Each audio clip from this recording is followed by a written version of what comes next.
members are unwell.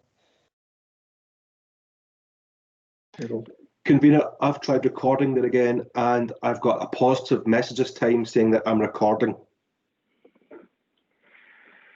Okay, Dave, thank you for that. We have confirmation that the meeting is being recorded now, so I will begin again and welcome you. Good morning, and welcome to this meeting of Renfrewshire Council, which I confirm is now being recorded. And as you know, we're not able to hold meetings in public and in the council chambers because of the government guidance on public health measures to tackle the COVID-19 emergency. Now, it is of the utmost importance that we take those steps available to us to make sure the recordings of the council are open to scrutiny by the public. Therefore, I can advise that the recording of this meeting will be available to watch on Renfrewshire Council website following the meeting. I would inform members and officers that in addition to the meeting being made public, we also hopefully have representatives of the press joining us this morning, and I would like to take this opportunity to give them a warm welcome to our meeting. Now, although most members of the council will now be familiar with the basic rules to be followed to ensure that any meeting held remotely proceeds efficiently, you will have still received a copy from Mr. Ken Graham of the council's meeting procedures. But that aside, there are 3 points that I really want to emphasise before we begin, and those are that you please ensure that at the start of this meeting your microphones are muted. Members should only have their microphone unmuted if they have been invited to speak. And note that there will be a delay between opting to unmute your microphone and this happening, so please only press the unmute icon once and wait for a few seconds before speaking. Next, members wishing to contribute to an item on the agenda should either type Q in the show conversation function, or if you're having problems, you can do the raised hand function. Members should only indicate they wish to contribute to the agenda item actually under consideration, rather than highlighting future items on the agenda they wish to speak to, unless otherwise arranged with me. Now, it's important that there is a short pause between speakers to enable the camera to adjust to the new speaker. If we need to take a comfort break, I will ask that you turn off your microphone and video instead of leaving the meeting. And that may help to prevent any potential problems that might arise with roughly 60 people attempting to rejoin at the same time. And I'm also very aware that we have elected members and staff who have physical disabilities, or some who may have to regularly eat or take medication for other medical issues. And I want to ask that if any of you do need a break and you would be disadvantaged if we didn't halt the meeting, please let me know as soon as possible so that I can plan to stop the meeting at an appropriate point.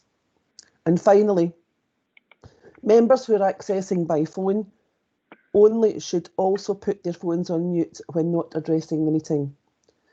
I will do my utmost to ensure that everyone gets the opportunity to speak when and if they wish, but I would like to point out that we are still very much in the midst of a learning process with online meetings, especially on this scale today, and not all of us are yet competent with the technology that we now need to use.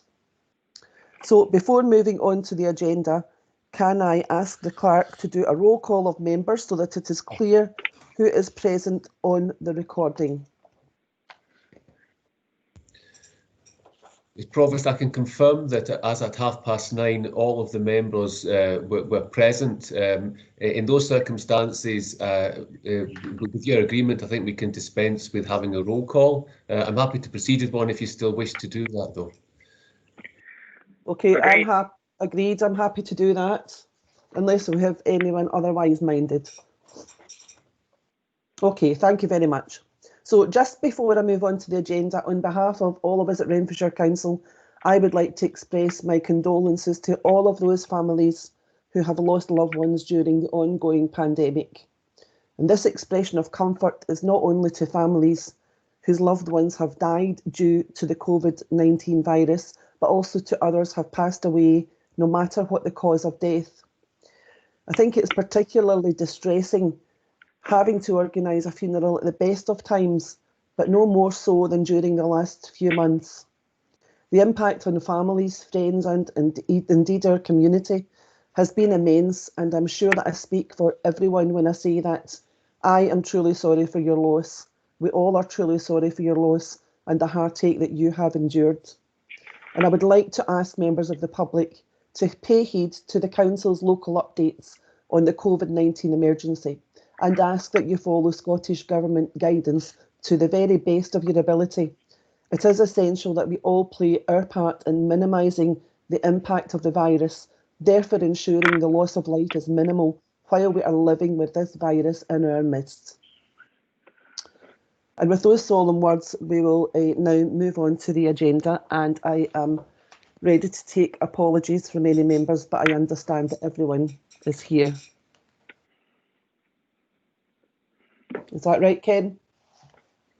Can we just confirm? That's correct, Provost, yes.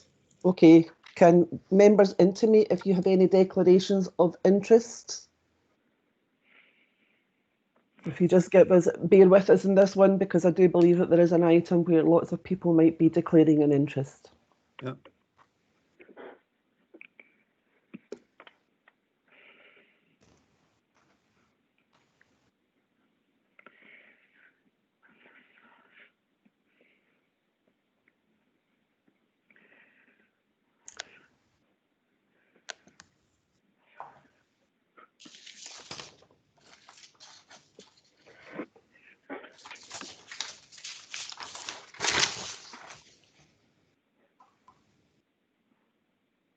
Okay, has everyone declared their interest through the chat facility? No, Provost.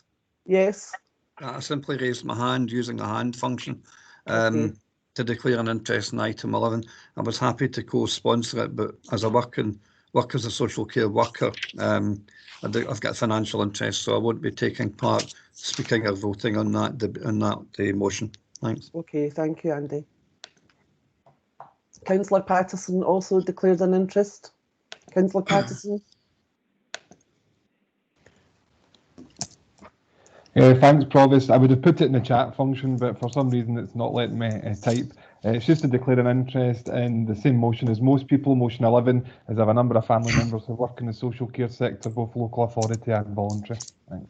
Okay, Councillor. Councillor Shaw. Same motion, Provost. My partner works in social care, so I will not be taking part. I'll be leaving the meeting. Okay, thank you, Councillor Shaw.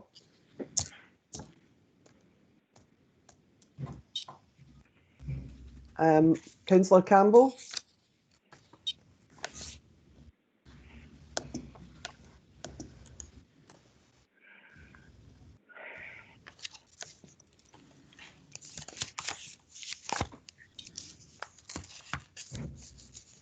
Sorry, Provost, I had an issue with my mic. I work within NHS agency as a nurse, but not within this HSCP, so I will be staying and participating. Thank you.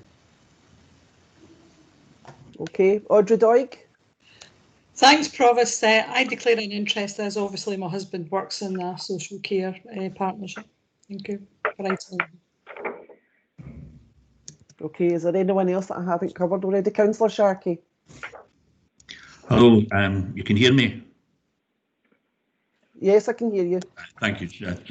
I also wish to declare an interest in that I have a family member who works in the sector, but I also put my hand up because in the meetings chat, it was only showing the initials, and I know that several people in the meeting have the same initials as me, so it might not have been clear that it was my apology. Okay, Councillor Sharkey, that's noted. It's the initials after your name we're worried about. Okay, can we have, was that Caroline Davidson who wanted to declare an interest? Can you hear me? Yes. Yeah, I've got a daughter that works in social care, but she doesn't live in my house, so I don't have a financial interest, so I will take part. Okay. I will also declare that I have a family member, but who doesn't live with me, so I will be taking part, declaring a non-financial interest. Councillor Dowling.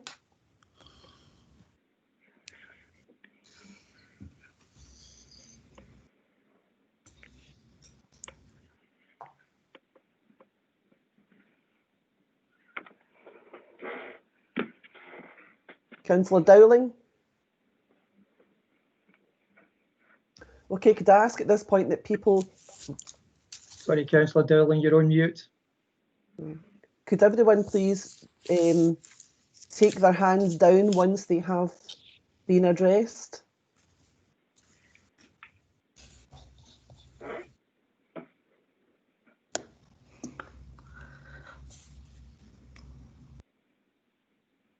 Councillor Dowling, we still can't hear you.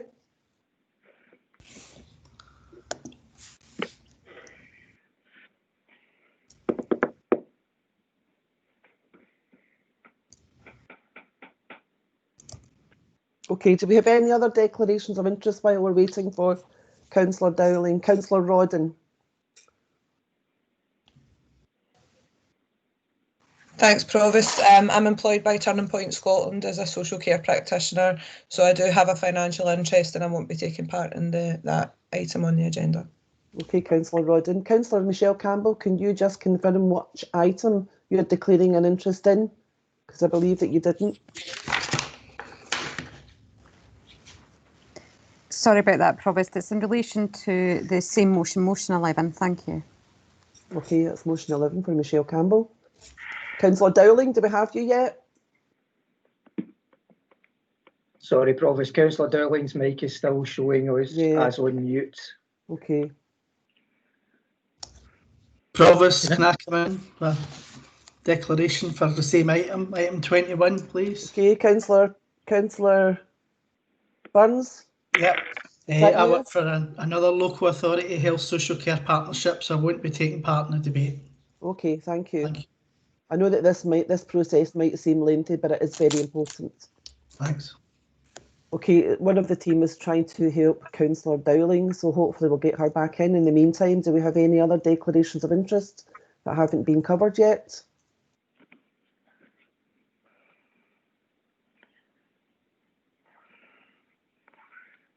I think that's a no. So it's just Councillor Dowling.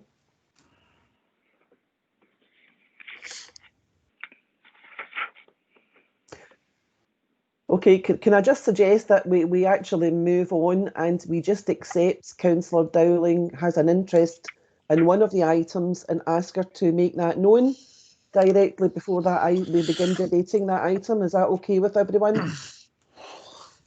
Yeah. Okay.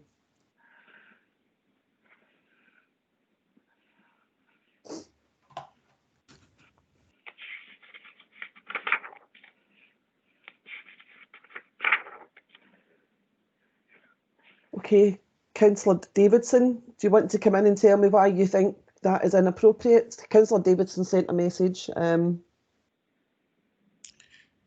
Councillor Davidson. It's a meeting of full chambers, and I'd find if the fact that Councillor Kenny McLaren has an SNP background and he's, whatever you call this background screen, is just inappropriate for a public meeting. Okay.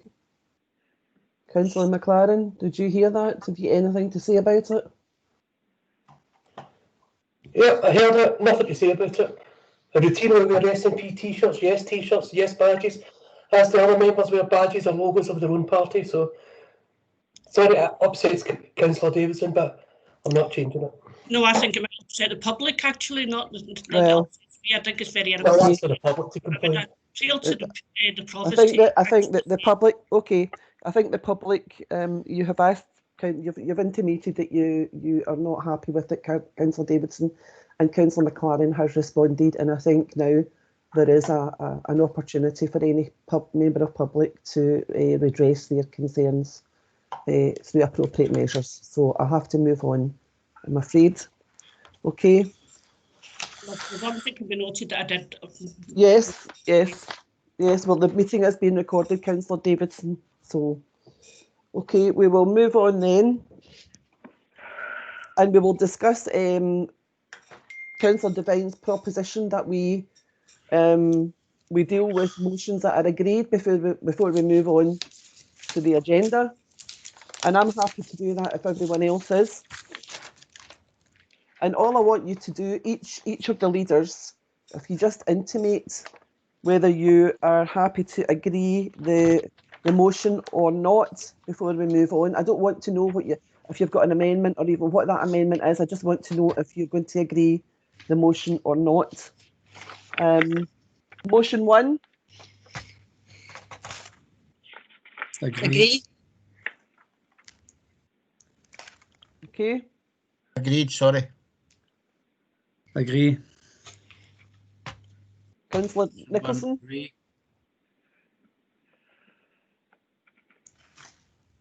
Councillor Nicholson. Yeah, Provost, I'm assuming we're talking about item 1. We're talking about motion 1. Motion 1. Oh, no. What happened to the items? No, we're going to go on to that. We're just discussing whether or not.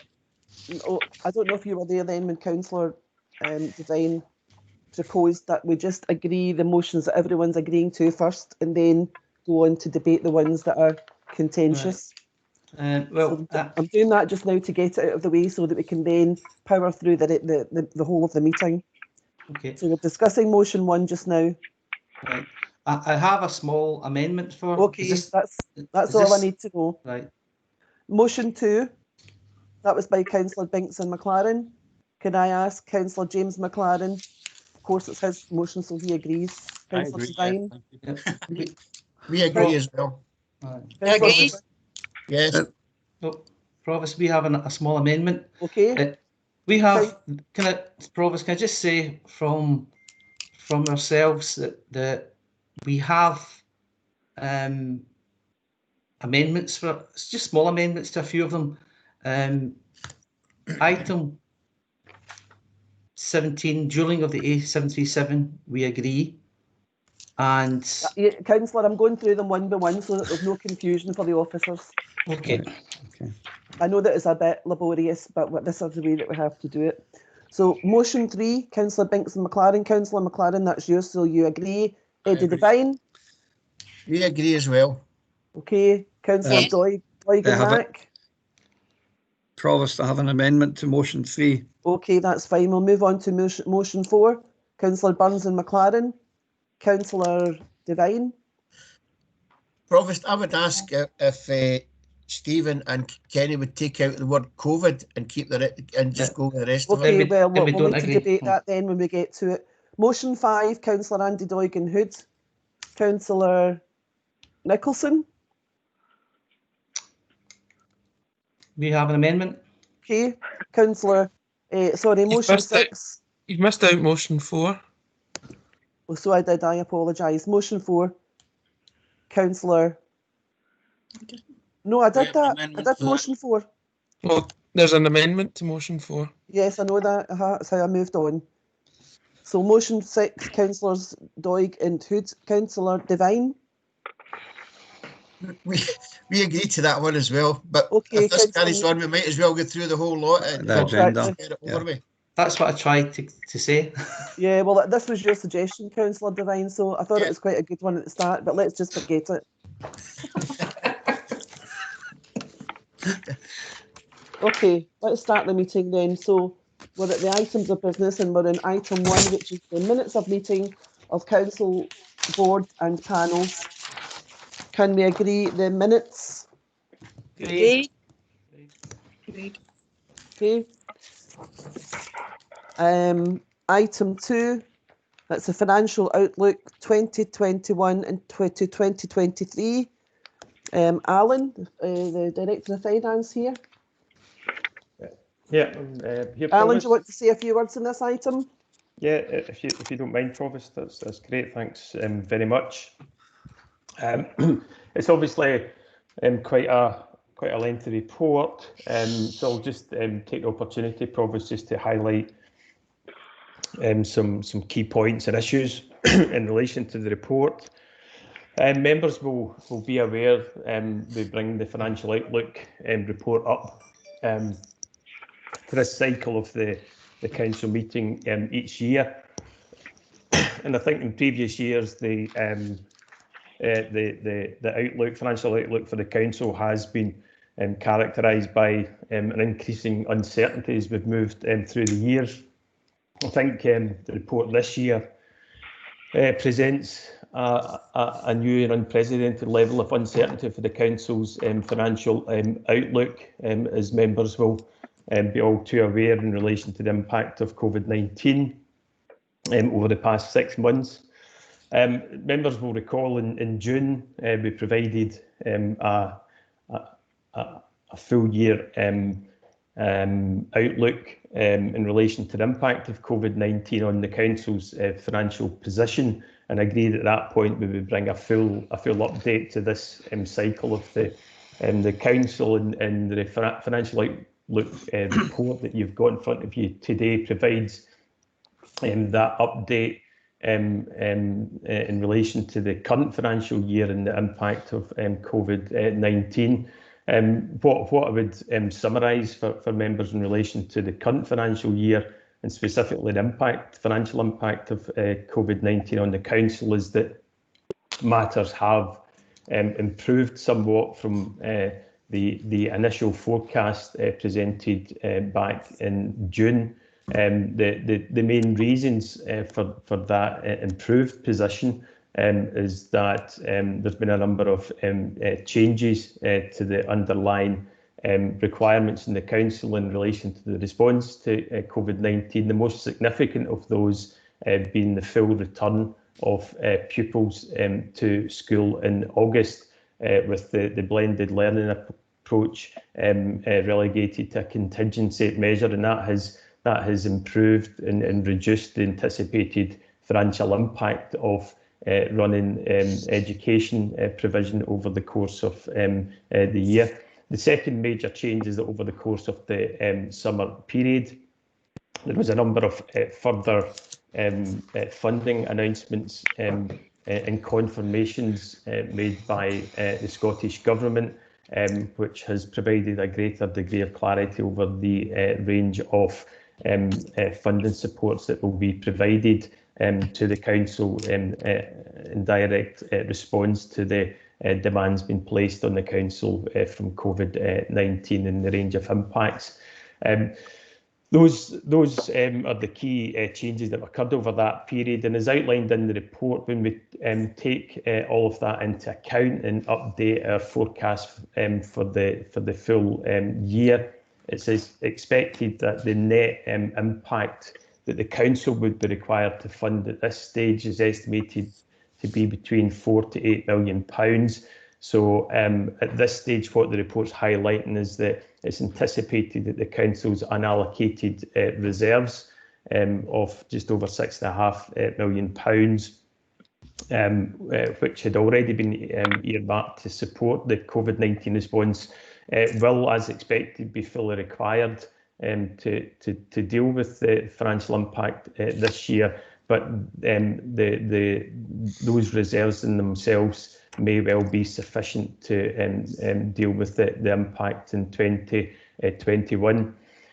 What I would say in relation to this financial year is that this is obviously a point in time that reflects the current estimates over the remainder of this year. And as I'm sure all members will appreciate, the situation in relation to COVID-19 can develop and change very rapidly.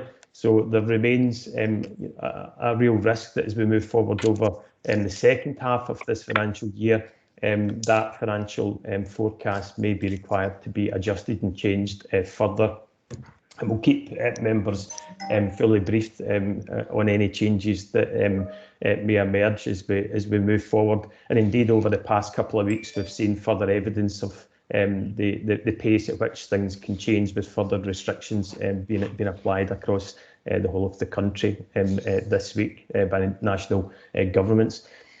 In relation to the financial outlook for the Council, the report rehearses in some detail the range of uncertainties that the Council is facing, and indeed how those have increased. I think the fundamental conclusion is that the Council's medium-term financial planning and the central assumption that was being used to underpin that remains valid. But I think a recognition that the potential downside risks over that period have increased significantly, and indeed the impact of COVID-19 is having a significant direct influence on that. The key ways in which that is impacting on the council's medium-term outlook is uncertainty over what the legacy impact beyond this financial year will be of COVID-19, both in terms of the requirements that the council is needed to deliver against in terms of supporting the community and businesses, the ongoing impact on the council's cost and income base from COVID-19, uncertainty over the council's future grant prospects, and I think just this week we've seen the announcement from the UK government to postpone the UK level budget, adding to that uncertainty, which I would expect may result in a delay to the Scottish Government. The Scottish Government's planned budget timeline of announcing a draft budget in December, and indeed the local government grant settlement. So I think there's a strong likelihood that we may well see a similar position emerging as we did last year, with national budgets and local government settlements pushed back into next year. So again, real uncertainty there, and I think significant uncertainty in relation to how deep and how long lasting the current economic impact from COVID-19 and the measures that have been taken by government, just how long those will last and what that will mean for public expenditure moving forward. And lastly, the council is obviously been heavily directed in terms of its capacity to support the response to COVID-19. And that is expected to continue for some time. That is having a direct impact on the council's ability to progress its transformation programme, and it's expected that that will continue for some time to come. And members will recall that a transformation programme was the council's principal vehicle for supporting change and transformation, and indeed savings over the medium term.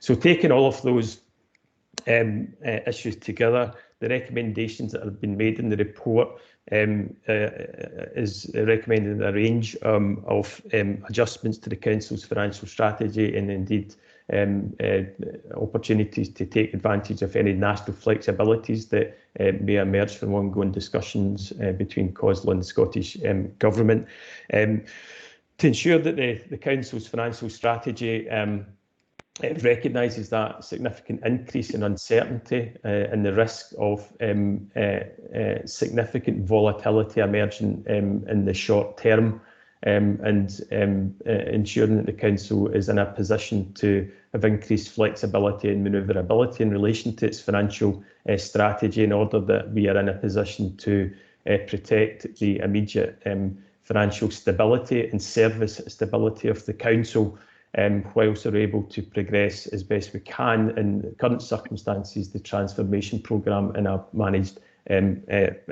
fashion. And the recommendations are very much designed to achieve that. The report also touches on the capital investment programme and just outlines for members the work is ongoing in relation to assessing what the full impact of COVID-19 will be on that. That will take a longer period of time to resolve, and the recommendations that we will report back more fully towards the end of the year in relation to that, and options for members in relation to how the council may mitigate those risks. And lastly, the report also outlines the impact of COVID-19 in relation to the housing revenue account, and the anticipated outcome in relation to the housing revenue account, managing that financial impact both this year and moving forward. So I suppose in summary, Provost, I would say that COVID-19, as members I'm sure will absolutely understand and recognise, is unprecedented in terms of its impact, but in a financial sense has added significantly to the uncertainty that the council faces, and the potential volatility for that financial outlook, and has certainly added to what was already a significantly challenging financial outlook for the council moving forward. So as I said, it covers a lot in the report, but happy to take any questions, Provost. Okay, thank you very much for that, Alan. I believe we do have a couple of questions. Councillor Eddie Devine, would you like to go first? Thanks, Provost. Alan's very well summed up his report. It is a scary report in some ways, that we just don't know what's going to happen, and I don't envy his job of trying to pin it all together. But if we could take you to page 15 and it's paragraph 2, which says that overall the Scottish budget rose by 3.6%. Further down there it says Council's budget was basically, it says here, in contrast, the local government revenue budget experienced a cash standstill, a real terms cut on a like-for-like basis after adjusting for new responsibilities and duties. I think people need to realise that although governments may give councils more money, most of that money, if not all of that money, is already, the government have told councils how they're going to spend it. We don't have that freedom of spending the money ourselves as an individual council. But the report is obviously quite long, but it's quite scary that when you see the amounts of money that may be needed to keep councils in Scotland going in the short term as well. Thanks, Provost. Thank you, Eddie. Yes, I agree it is long, but absolutely necessary for this information to be out in the public domain. Alan, do you want to respond to that, or do you want to wait until I bring in the other speaker, the other councillor? I'm happy to respond just quickly, Provost. Okay. Yeah, I mean that the report reflects the position in relation to the Scottish Government budget set last year. I think in a number of reports, financial reports, we've covered off and rehearsed for members. Local government in Scotland is not one of the areas of stated priorities in relation to the Scottish Government's budget commitments for growth, and the impact of that in terms of the overall calibration of the government's budget is what we see outlined in the report. And moving forward, the government have stated their priorities to grow health spending and protect police and education spending in real terms, and it's a natural consequence of the overall budget position in Scotland, that local government's the biggest area that sits out with those priorities, and that's a natural consequence of those decisions. Yeah. Okay, thank you, Alan. Councillor Sharkey.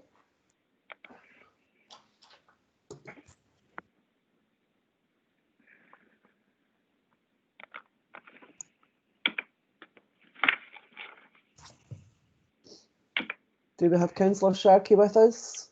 Sorry, Councillor Sharkey, you're on mute. My apologies if I've hit the wrong button here. I hadn't actually intended to come in here, but I promise I will come in future items. Okay, I'm sorry, Councillor. I thought you had your hand up. A mistake, I'm sure. Okay, can I just remind everyone at this point to lower their hands again once they've spoken on the item that they raised their hands for in the first place. Councillor Andy Doig. Thanks, Provost. It's more of a comment on the report. Alan has said that the Scottish Government does not feel local government is a priority, but I know the Scottish Government have got many pressing priorities. So I think that makes it even more imperative that local government, we ourselves, make us our own priority. And what I mean by that is, I think COSLA has to really start to push Holyrood, because they're the ones that can only change this, for a decent system of local government funding. There was a review at a commission a few years ago that included all party representation. They couldn't come up with a replacement to the council tax. Personally, I think I would favour the land value tax. But I think we have to have a decent system of local government finance that raises more money for us to do the things that we need to do. I think in alliance with that, There has to be more decentralisation of business rates so that local authorities like us get to keep more of the business rates in our own area. And I think if councils had that double boost, it would help us to weather the economic storms that lie ahead. Thanks. Okay, thank you, Councillor Doig. Alan, do you want to come back in before we move on? No, the only thing I would say is that there is ongoing engagement between COSLA and the Scottish Government in relation to potential future reforms to local government finance, covering many of those issues that Councillor Doig has noted. Okay, thank you very much, Alan. Okay, if we have no more speakers, we will move on to item 3, which is the impact of COVID-19 on Renfrewshire's communities. I'm just going to ask you all to agree to this report, unless anyone has any amendments or anything else to say. Any questions? Okay, we can agree the report. A report agreed, and we'll move on to item 4, which is the Renfrewshire Economic Update. And can we agree that report? No, it's... No, Provost, I've got an amendment. Okay. Councillor Doig has an amendment. Dave, can you get us the amendment? I'm assuming that Dave Lowe has a copy of your amendment, Andy? He has a copy, Provost. It's a very short amendment, so I'm happy to read it out while members are getting that information from David. It's an amendment moved by myself and seconded by Councillor John Hood. It's in addition to the recommendations. We want to add a new recommendation, clause 2.5, which says, Council agrees in the interest of economic parity that the Startup Street project referred to in clause 3.7 will also cover Johnson Town Centre. Now, I'll refer members to page 45 and to clause 3.7. That refers to the Startup Street project, which is being launched by October this year in George Street, Paisley. A 250,000 investment of support for new businesses will offer opportunities for new business ideas from local people to gain advice and expertise to see their businesses develop. It is proposed to also develop a similar scheme for Renfrew Town Centre, full stop. I've always been very much in support of small businesses, Provost. Both my parents had small businesses, and I wish entrepreneurs in both Paisley and Renfrew every success, but I do think in the interest of economic parity, if we're going to roll this out in Renfrew and in Paisley, it's only natural justice that the Johnson Town Centre gets the same opportunity. Thank you. Okay, Councillor Nicholson. Thanks, Provost. If memory serves, I think we've already agreed this because it was raised at the Leadership Board. Yes. I can't quite recall when, but it was in probably just before pre-COVID.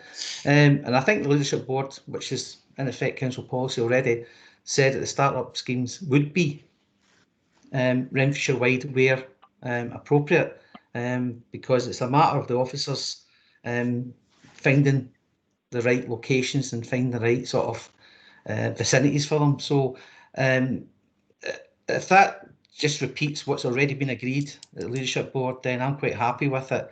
But as I say, the policy already exists for it, so I don't have an issue with it. I'll bring in the Chief Executive to see if we can answer that question. Sandra, is the amendment already covered in the report? I'd have to go back and just double check the wording of the Leadership Board paper that the leader referred to, and I suppose I don't think there's any difficulty in the council agreeing along with Renfrew to develop a similar concept. I think the principles apply equally across all the town centres, The issue will be at this stage identifying the funding.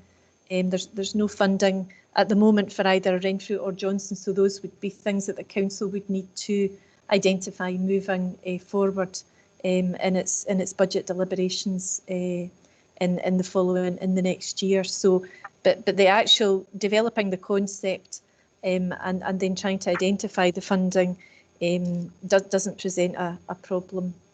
Provost, hopefully that's helpful. Thank you. Okay.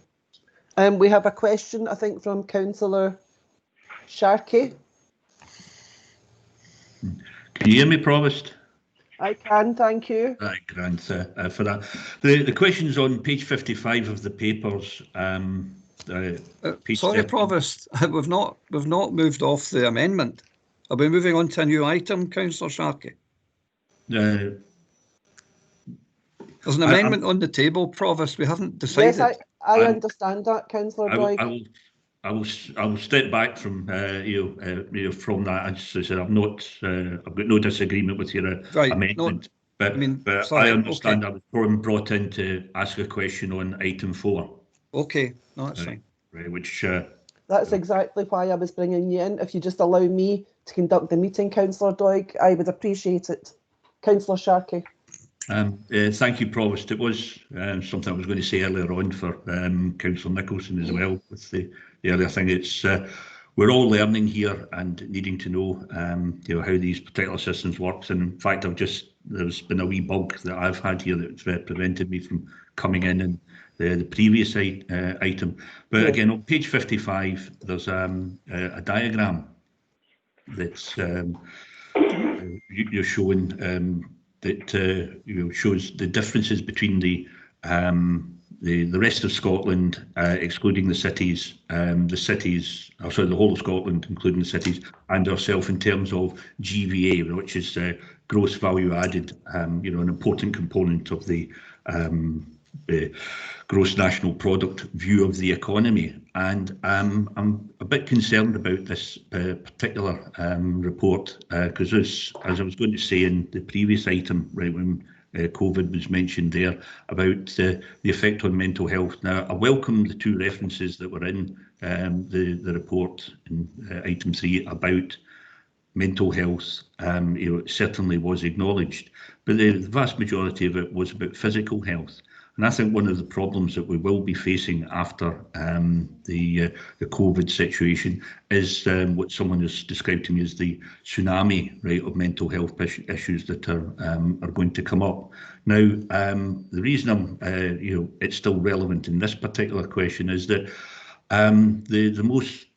the clearest example we've had in history, right, of the COVID is back to the Spanish flu. Certainly not in terms of the number of deaths, but the way that governments have had to react to it.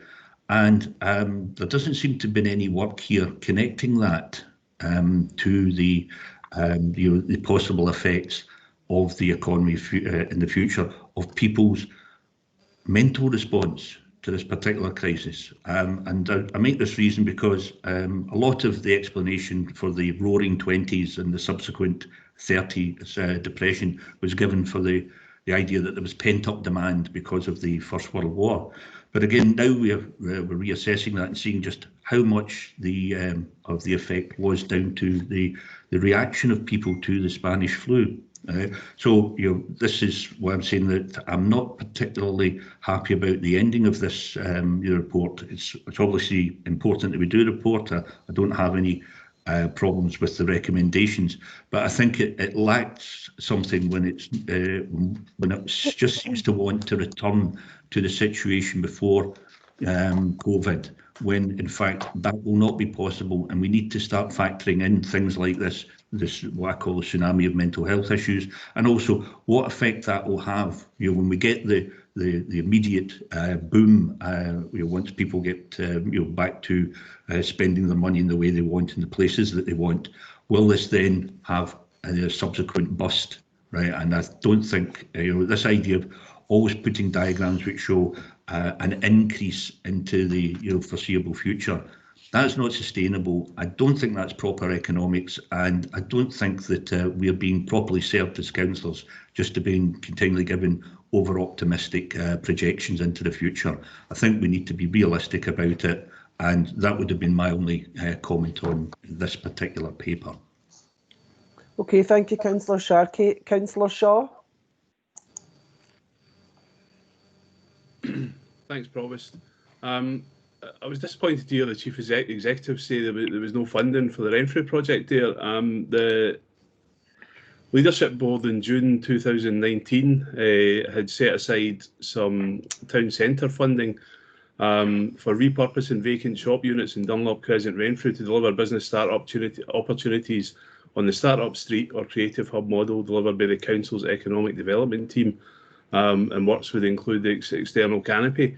So as far as I was concerned, there was funding there and funding allocated at that particular leadership board, and I think that was also a leadership board that Councillor Nicholson's talking about, where Johnston was also included, although there was no specific funding as far as I remember. So the Renfrew one, as far as I'm concerned, the funding was there and it was meant to be going ahead. Now I understand the works. A lot of the works took place on the outside of the buildings, but I'd written to the head of regeneration back in February, asking him about this, and I've had nothing back since. And I understand we've been busy in other things, but as it has now come back up again, I think it's important to point out that the funding was allocated. So it shouldn't be a case that there's no funding for it. Thank you, Councillor Shaw. Provost, can I just come in for a second? Councillor McCartan, you've shared your screen. Thank you. That's off now. Thanks. Okay. Provost, yes. could I come in on the basis that I did have Eileen, I was just about to bring you in, so Councillor McCartan. Right. Oh, you're welcome. I've gone again. This blooming thing has gone again. Can you hear me just now? Yes, I can hear you. Right, okay, well, I can't see you at the moment, but it wasn't so much a question on this item as what you said at the beginning of the item regarding the passing of the motions if nobody disagrees with it. I'm just conscious of the fact that members of the public are listening to this, and if we just do that,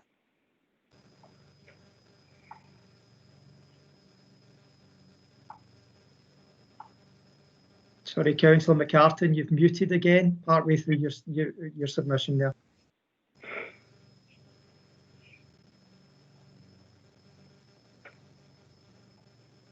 Councillor McCartan, are you still with us?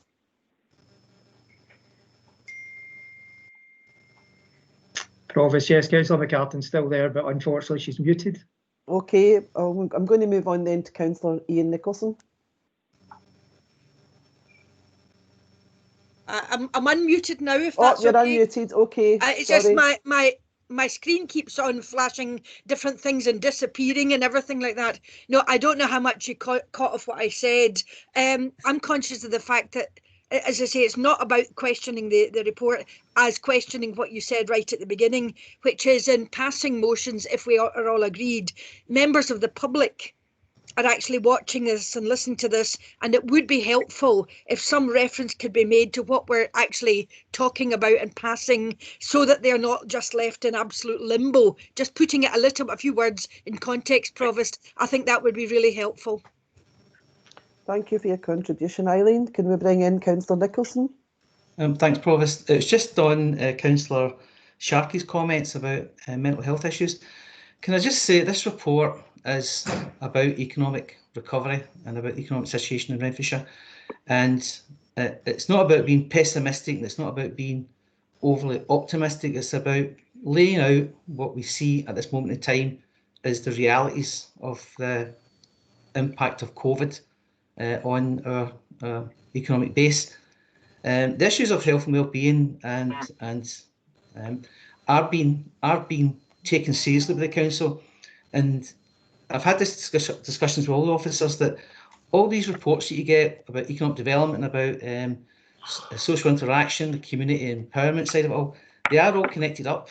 And as I say, I've had discussions with Alistair and his team, and they're fully aware about the impact of unemployment has. It hasn't just happened through COVID, it's happened through other times of recession where mental health and well-being is badly impacted by unemployment. So we're fully versed in all that, and you can't expect to see every single aspect of economic development all in the one report paper. But I can assure all the members that all these issues that are raising, quite rightly are raising, are being looked at as part of the whole response from the council in all these areas. And I'm pretty sure the officers will be able to provide you all that reassurances if you ask them direct about it. But if you can appreciate the fact we can't really have every single report repeating everything that's ever said in every other report, we're trying to keep the documents succinct, tight and factual about the realities in particular areas of the council's operation. So I'm just putting that out there to say that we don't deal with pessimism, we deal with the facts and realities as they are just now. And of course, only yesterday, no autumn budget for the UK government completely changes the dynamics of our economic perspective, because we'll wait to see what happens out of that. So it's a moving feast all the time. So can I just assure everyone that that's the views that's been expressed are being taken seriously within the council, but they're working their way together to deliver that response. Thanks, Provost. Thank you, Councillor. Councillor Shaw, did you want to come back in, or did I just have an old notification? Sorry, it was just an old notification. I'd put my hand up and I'd put a Q in the box, but it'd be interesting to find out. Okay, can I bring in, do you want me to bring in the Chief Executive then to respond to that point you made, John? Thanks, Provost, for that, and certainly happy to pick it up with Councillor Shaw. He's right, there were some resources set aside for Renfrew, but my understanding is that they were not sufficient to complete the works, but we're happy to go through the detail of that with him outside the meeting with Alistair Morrison as well. I suppose just to add to what the council leader has said about the mental health and well-being, we had set out as officers in items 2, 3 and 4 to cover the 3 kind of major strands of the recovery plan for the council and Renfrewshire. The first being the financial recovery for the council itself, the second being the social recovery and trying to address the impact of COVID on Renfrewshire's communities. And Councillor Sharkey's right, there are references in there to the work that we're trying to take forward, not just as a council, but in partnership with the Health Board and the Health and Social Care Partnership, to address some of the increased levels of anxiety and some of the issues from bereavement and so on that you mentioned yourself, Provost, at the start of the meeting. And then the item 4 is really, as the leader was saying, really about the economic situation in Renfrewshire and starting to plot a way forward with our business partners on the economic leadership panel on how we might try and ensure that Renfrewshire's economy recovers as quickly as possible. But we're very alert to the interplay between all of these matters. We're very alert to the fact that, for example, on the economic update, that any rising unemployment has very serious social consequences for our residents and community. So just, I suppose, to reinforce Councillor Nicholson's point that officers are not looking at these matters in isolation, and we'll try our best to reinforce those messages in future reports, but appreciate the feedback. Thank you. Thank you for that information and your reassurance, Sandra. It's very welcome. Councillor Devine would like to come in. Councillor Devine. Yeah.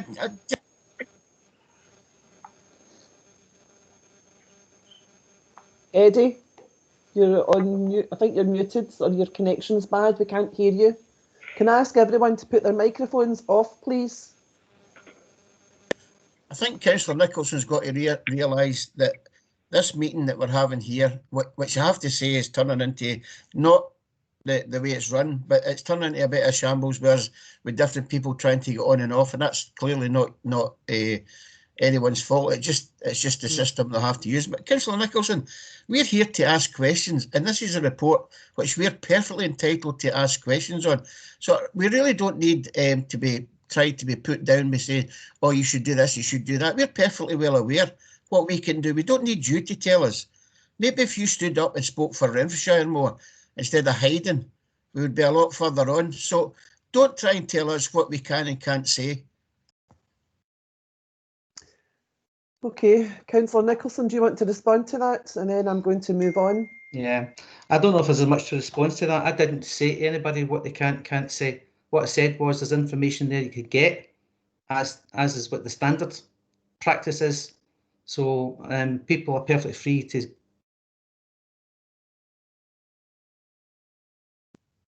Okay, we've got a sound problem again. Ian, you're on mute, I think. No, fine, Provost. I don't think it's worth responding. Just to say, I did not tell anyone what to say and what not to say. I advised them where they can get the information from. Thanks. That's fine. So I'm going to move back to Andy Doig, who moved the amendment. Andy, your seconder is? Who's your Councillor John Hood. It's Councillor John Hood, and Councillor Hood, he wants to formally second that. Okay, Andy, can I bring you back in? I don't think there's any reason, I don't think anyone wants to dispute the amendment, Andy, so if you want to just finish up. Well, if the amendment is the amendment accepted, Provost? Yes, I believe the amendment's accepted. That's grand then, that's fine, thank you. Okay. Thanks. And we can move on to item 5, which is an update on the audited annual accounts. And I'll bring in the Director of Finance, Alan. Thank you, Provost. It's a fairly short report, and members may recall that unaudited accounts were presented for council approval in June, in line with the normal statutory deadlines. There was, however, a recognition that due to the impact of COVID-19 and the additional challenges that would present for the audit process, the statutory deadline of 30th of September, which is normally operates each year, was extended to the 30th of November. The engagement officers have had with Audit Scotland are making good progress in their audit, and at this stage they're anticipating that they will be in a position to conclude their audit during November. That would allow the council to consider the audited accounts prior to the 30th of November revised statutory deadline. However, as is touched on in the report, the council's normal cycle of meetings doesn't quite accommodate that, so the recommendations for members is to make an adjustment to the planned audit and scrutiny scheduled meeting in November, and just note the requirement for a special council meeting at some point in November to consider the audited accounts.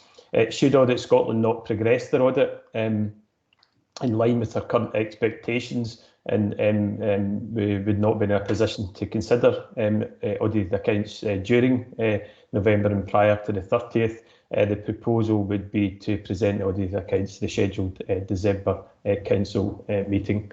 I'm happy to take any questions, Provost. Okay, thank you very much, Alan. Councillor McEwen, did you want in this item, or was that the previous item?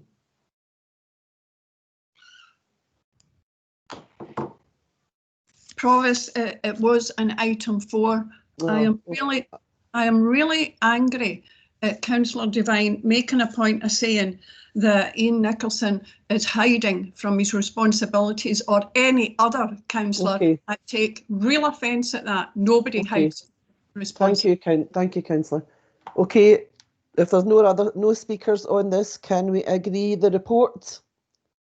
Oh, sorry, Councillor Bibby, did you want in this item? No, Provost, it was item 3, but we've moved on. Oh, for goodness sake. Sorry. No problem. Okay. Can we agree the report then, the governance arrangements? And move on to item 7, which is the timetable of meetings. Provost, it's regarding item 6. I did put a Q in the box. Well, the Q in the box has just popped up while I've been asking you to agree the timetable of meetings. Yeah. So I believe item 6, what's the word? I had it in my head. We've just agreed in item 5 to have the audit scrutiny on the 23rd, but item 6 says it's on the 2nd rather. So I think that needs to be amended, does it not, before we agree it? okay, item 6. Alan, do you have any information on the point that Councillor McLaren's just raised?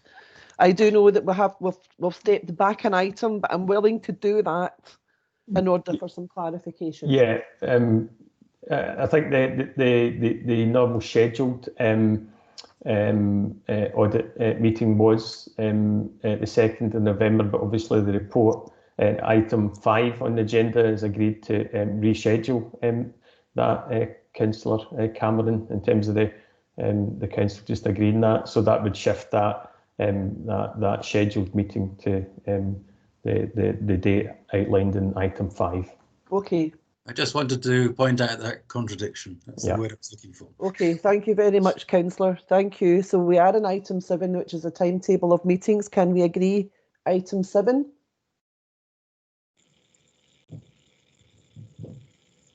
Councillor Davidson is looking to come in. Councillor Davidson, yeah, I've got a note of her. Carol-Ann. No, I was just going to suggest, and obviously you're chairing the meeting great, Lorraine, there's no problems, but just with item 6, it was just too quick for anybody with the delays that everybody's having, just to give people a bit more time to get the queue in, because there's obviously a problem with it appearing. Okay. Thank you. That's noted. Thank you for that. Okay, we're moved on now to item 8, which is the annual report of the Chief Social Work Officer, and I'm going to bring in John Traynor, so there'll be plenty of time for you to intimate that you want to ask a question on this issue. Okay, so John, are you connected? Yep, thanks, Provost. Thank you, John. Good morning, everyone. This report is the annual report that covers the period April 2019 to March 2020, Provost. And obviously, the world has moved on significantly since the middle of March this year. So the report probably feels very, very strange. I'm hoping that it passes without incident this year, though. You'll recall last year we had some protests and lights going out, so hopefully we don't have any of that this year. Whilst I'm going to talk a wee bit about the work of the previous 11 months, obviously the change in all of our circumstances in March this year probably will make up the vast majority of the report. Chief Social Work Officer, members will recall, is a proper officer in relation to the social work function, and my role is to ensure that you as local authority members and the other senior officers within the council actually understand the responsibilities you have as a local authority, as elected members, in relation to the social work function, where the law actually says it must be discharged by someone with a particular qualification. I try to make sure that elected members, senior council officers get good professional advice on the complexities inherent in social work and social care delivery. Again, this year I've started the report just by highlighting the international definition of social work, because I think that gives an indication of the complexity of the work that's undertaken by social care practitioners. I think I always make the point that all of our services I consider to be essential support to our community. So every single council function provides, I believe, essential support. However, the social work function probably is unique in that it targets our support at some of our most vulnerable members of our community, particularly those who are vulnerable through age or infirmity, have challenges with mental health or substance misuse, perhaps are at risk of harm from other people, or present a risk of harm to others. Many people are involved with social work, are compelled to do so by courts and other orders, and I think that adds an additional complexity. The social work staff and the social care staff work with anyone that we are asked to work with to provide emotional support and practical help. We try to promote independent living, achieve positive changes in their circumstances. The report today covers a summary of the activities across the past 12 months, and I'm happy to take questions on them from members. So I won't go through all of that bit of the report, but happy to take questions. Members will recall and are aware that criminal justice and children's social work are managed within the children's services delivery and the adult services in the day-to-day situation by the Health and Social Care Partnership. And I'm a member of the Council's corporate management team, but also provide professional advice to the Health and Social Care Partnership, and I can confirm that there's a very strong relationship with the senior officers of that partnership, and that they value the work of social work through that. In terms of the demands this year, I think that I would just highlight that demands do continue on all areas of social work, particularly the number of frail elderly people, continued increase in mental health assessments that require a mental health officer, a further increase in the number of people being sentenced to community disposals through the courts. But on a positive, we've had some changes in terms of the number of children being referred to the service has reduced slightly in a positive way, and we have a smaller number of children who are looked after than in previous years. And that I think allows us to work across both the council and the partnership, Health and Social Care Partnership, to address the challenges. I mentioned the March 2020 when COVID resulted in us all moving to a new way of delivering services. And as I reflected, I came across a quote from Dr. Autumn Roche-Marsh, who's the director of the programme to train new social worker in the Master of Social Work degree programme at Edinburgh University. And she says that social work services are usually delivered in the living rooms of individuals rather than public buildings such as hospitals or schools, but the work is no less essential because of where it occurs. And as I was reflecting on that, Provost, it made me think, actually, through COVID, there were some changes in that we had to close some services that were building based, but for the vast majority of social work and social care services, they continued as normal, with some amendments to ensure public health. But social workers and social care staff continue to visit the most vulnerable adults and children in our community at home, provided hands-on care where that was required, and made sure that those people who were subject to criminal justice orders and deemed to be the highest risks to others were supervised within the community. So whilst there have been lots of changes in the way that services have been delivered, within the social work world, those essential care services continued throughout the pandemic and have continued since. So as I move to close, Provost, I would just like to express my thanks to those people who did require changes in their services this year, for their patience and tolerance in the way that we had to deliver, and for their cooperation. That included using technology in ways to ensure that members of the public could join meetings that they would normally have had a right to attend. It meant being tolerant of strangers or staff coming into their house at a point where we were asking no one to visit each other, and they accepted that for the general protection agenda. So a real thanks to those service users.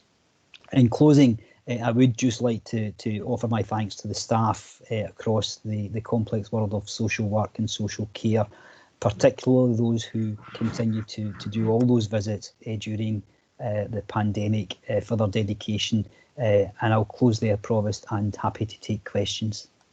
Thank you, John. If you could also forward our appreciation to them, I would be most grateful. Thank you, Provost.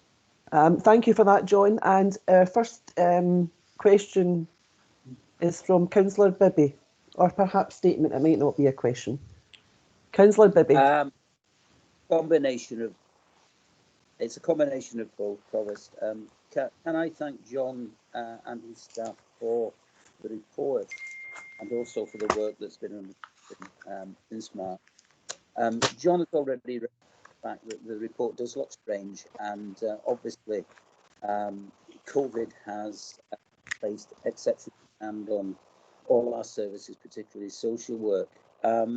what has been referenced previously was the issue of mental health. And I wanted to refer to that because under item 3, which I would have commented on, Provost, but all these reports, I think, as a previous speaker noted, are all interconnected. But item 3 talked about social renewal plan, the first phase of which was going to be in December. And obviously, social work services will be particularly impacted by that. As far as I mean, it's been mental health issues have been referenced, and obviously every day there is further report of the impact of COVID on people's mental health, both old and new, old and young. It seems as though actually over the years we've talked about mental health, that the law of diminishing returns kicks in, because the more we talk about it, the less in terms of dedicated mental health officer resources councils appear to have. Now, there are some very hard decisions need to be made in terms of the financial implications for the council. However, what I would specifically ask, and Councillor Nicholson talked about reassuring the public previously, is that whilst I welcome, obviously, proposals and the introduction of helplines to deal bereavement counselling and mental health issues, there needs to be a hinterland of services, and service users will in actual fact tell you that there is no substitute for actually the support of dedicated mental health officers. And so I suppose that one of the pleas that I would make, or one of the questions that I would ask, is within that recovery plan from the Health and Social Care Partnership, along with John and his staff, whether there is going to be a recruitment drive for dedicated mental health officers. So that's the first thing. The second thing is that obviously, and as well as thanking John for the report, obviously Laura's report on COVID-19 also was very difficult to write, I'm sure. But the issue for me is that the data is being made available on a daily basis, and issues are emerging, and we need to keep up with that, because there's reference in the report to particular issues to do with women, young people, BAME community, and disabled people, and they're going to be particularly, I think, in need of social resources, but not exclusively. So I think what I would be asking is, prior to the December meeting, where presumably we're going to, from the report that I read on item 3, we're going to have a draft social renewal plan, that we have an update of the data in terms of the demand on services within particular groups in the community. And so hopefully that's not too long-winded, Provost. But the other issue as well that I would ask John to comment on is that I welcome the reduction in the number of looked after children, because Renfrewshire has traditionally had a high percentage of looked after children on its books. But I'm also concerned that obviously the way that we reduce the numbers of looked after children is by preventative strategies at an early stage and minimum necessary intervention. And there are a whole group of young people who are not subject to statutory supervision, who are just under the radar, who are obviously impacted by issues such as poverty, alcohol and drug misuse, which might not be getting the service that they require. So again, I would seek some reassurance on that. But as I say, I would welcome comment, particularly on the issue of mental health and the resources necessary to deal with what is clearly a difficult and ongoing situation. Thank you for that contribution, Councillor Bibby. If you don't mind, I'll just wait until all the speakers have been in, and then I'll ask John to come in and answer some of the questions that are raised. The next question comes from Jacqueline Cameron.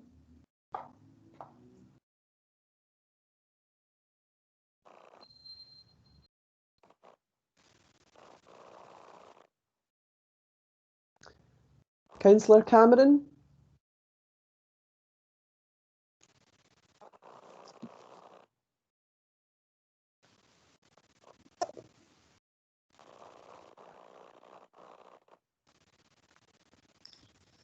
Okay, I'll move on to Councillor Jim Patterson and I'll come back to Councillor Cameron. Councillor Patterson. Many thanks, Provost. I just wanted to come in and I'll keep my remarks brief. Just first of all, echo Councillor Bibby's thanks to John for the obvious what is another kind of concise, although fairly expansive and realistic report into the world of social work of the last year. Although I take John's point that we've had a year like no other, I suppose, in that sense. But I think what's important to remember is, particularly as we're all sat at home, or most of us are sat at home, I assume, our own homes, and we've been working from home, as has been the case since March. We need to remember that's not been the case for many of our social work staff, or any of them, more than likely, as John mentioned that from that quote, that the work is done in living rooms, which I found quite an interesting quote, one I haven't heard before. But it's also worth remembering that whereas most of us, and I can't speak for everybody here, so please don't assume that I am, are happy to work from home, and myself have seen several benefits from it, getting to spend more time with my family. Home life isn't happy for everyone, and some people will have really struggled this last 6 months if they're in what I could only describe as a not nice home environment, whether they be children or whether they be victims of domestic abuse.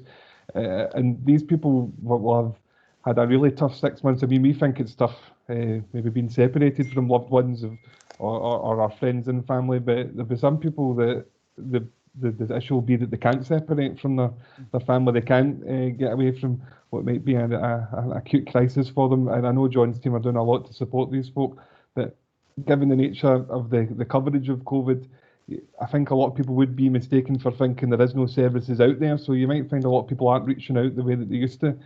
So that's obviously a concern that we do see when services resume. We do see more people coming through that have been subject to some difficult circumstances.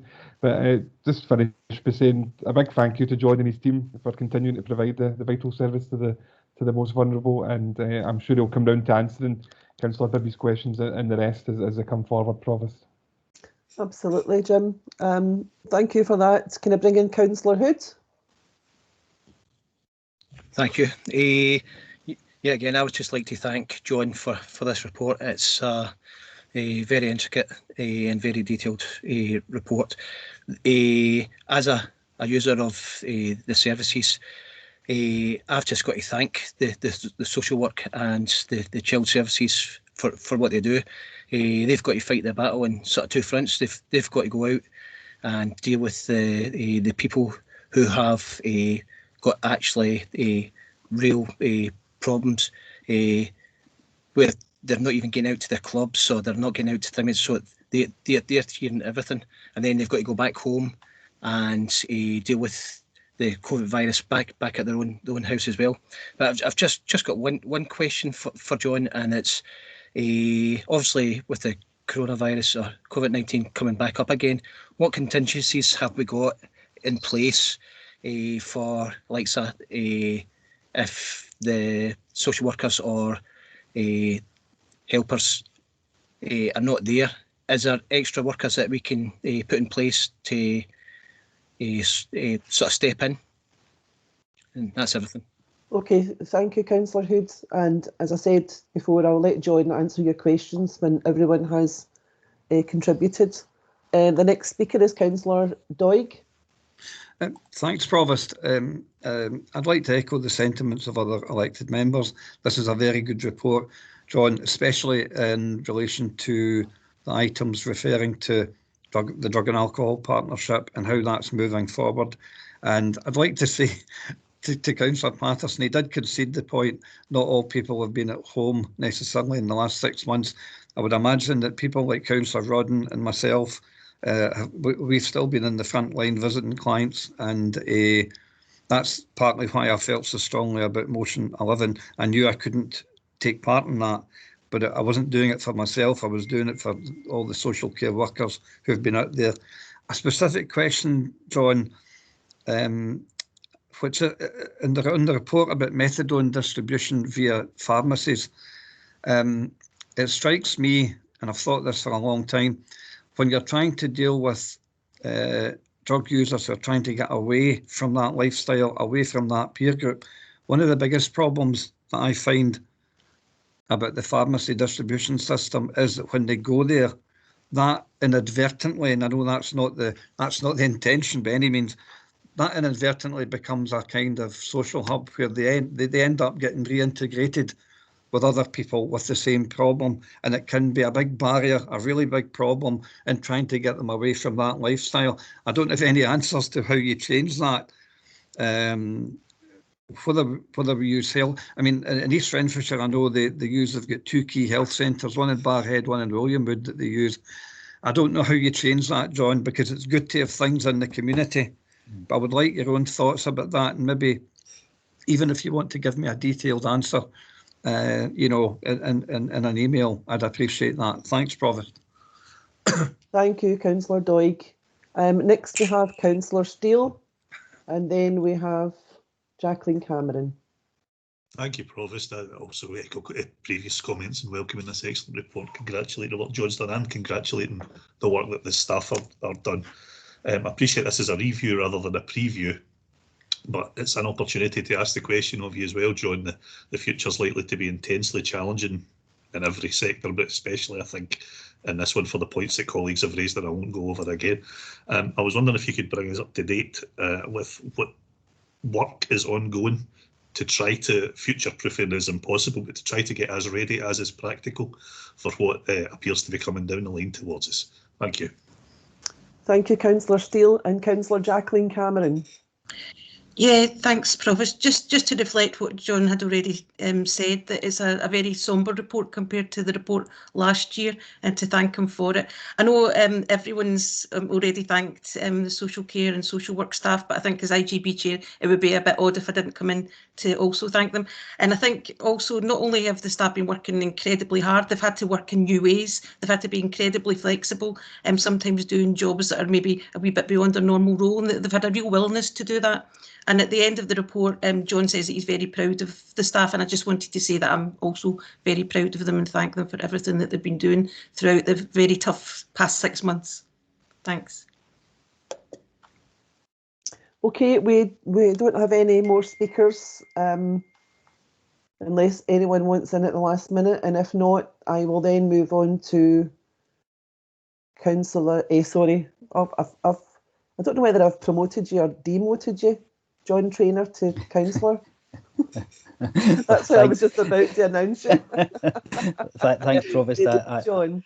Thanks, Provost. I think I'm content to be the Chief Social Work Officer for the council. Thank you. Can I thank the members for their kind words to the staff group across this sector? I think that absolutely echoes the reality of the work. There's some very specific things, and I'll try and run through some of them. And Councillor Bibby raised a number of interesting issues around mental health officers. As a local authority, we actually have a very strong team of qualified mental health officers. So those are social workers who have additional training and qualification to undertake the statutory duty of the mental health officer. That those workers can use significant power to detain people in compulsory treatment in hospital where required, cooperating with our health colleagues on that. So I'm very comfortable that we have an adequate provision of mental health officers, and the Health and Social Care Partnership have continued to prioritise that group of staff. So David Leese and his team have been really supportive around that. I think, Councillor Bibby, it's the lower level mental health area that probably is the area where there's been the biggest growth. So it's the lower level anxiety which is beginning to grow, the lower level feeling of being mentally unwell, that lower level of depression that doesn't require the statutory involvement.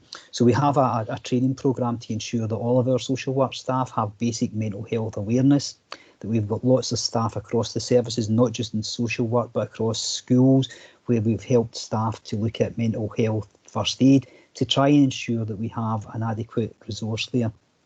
I think that I'm still a bit unclear at the moment in terms of how significant the potential demands will be around that. I've had some interesting conversations during the pandemic period with young people who've actually said that their level of anxiety has reduced because some of the other pressures that were on them prior to lockdown have been removed. But as we come back out of lockdown, it'll be interesting to see as that begins to come forward, does that change how they feel? So I do think we absolutely have a sufficiency of resource at this time, but we are at the margins. If there is a significant increase, then there will be potential need for additional resources. You actually made me think, Councillor Bibby, that because we tried to shorten the report a bit this year and reflect a bit about the more sombre environment, children's social work, I often mention the looked after population because those are children that we have got very specific corporate parenting responsibilities towards. But in addition to the just over 600 children who are looked after either at home or in council care or in kinship care placements, we provide support to about an additional 800 children each week who are known to social work. So those are those young people who are on the edge of care or who come to the attention of other services, who begin to say, we can't deal with these young people alone and we need a bit of additionality. So in total, there's about between 12 and 1,600 children at any given time, and it varies, but up to 1,600 children actually receiving significant support from social work. And our approach is that you don't have to become looked after to get that support, and that's based on the principle of no order, and an order only being imposed where it's absolutely required to be better for the child and not. So we do have a high respond on that. Our partnership with Bernardo's, particularly in the early years out of Paisley Threads, our partnership with Action for Children around functional family therapy, and our own family support services, I think are all working together to give that level of support. Hopefully that has answered your questions. Councillor Patterson mentioned that social work is probably a service like no other, and he talked about the balance of people being at home and perhaps not always feeling safe, and that is something that we were very conscious of during the pandemic, that for some children and for some vulnerable adults, they actually might be trapped in a relationship or in a house where the person who has caused them harm is present 24 hours a day and they have no other release.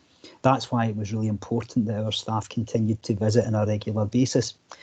One of the things that we did find early in the pandemic period, when all of our staff were working from their own home, was that our staff were under significant pressure. So they were going out, they were undertaking visits where they were experiencing trauma and emotional distress of the service users, and then they were carrying that back home. That's why the council has supported the opening of social work office spaces so that our staff can get together to get that emotional support that they require, that they can get access to their supervisors for effective face-to-face supervision. And whilst technology has helped in some ways, actually the importance of being in a face-to-face environment has been really significant.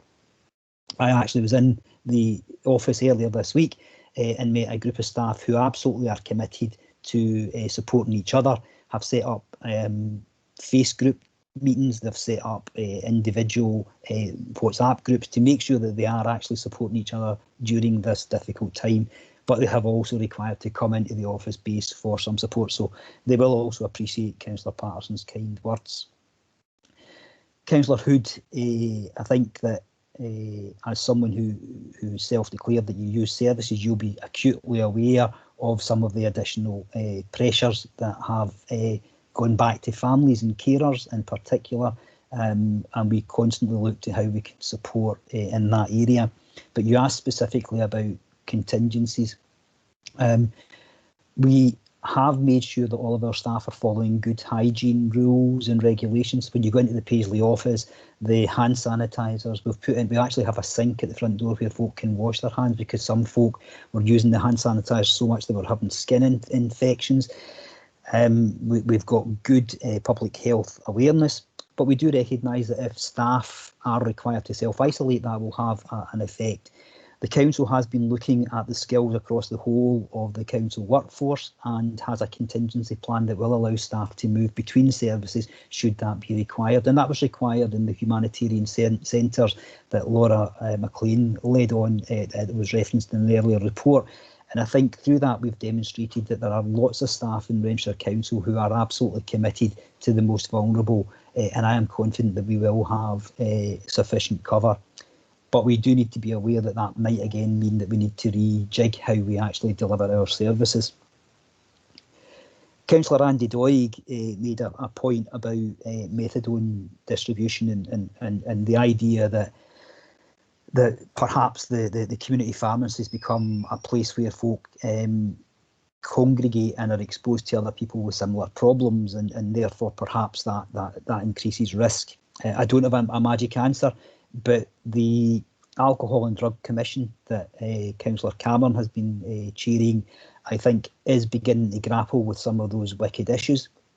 I think that the work that David Leese and his team under Christine Lafferty's leadership, who's the head of mental health, learning disability and addiction, looking at a recovery model, I think will be a real enhancement to what we do in Renfrewshire, that perhaps will mean that people are not on maintenance programmes for very lengthy periods of time, that there will be an objective which is to help that person get from maintenance to recovery and then to stay recovered.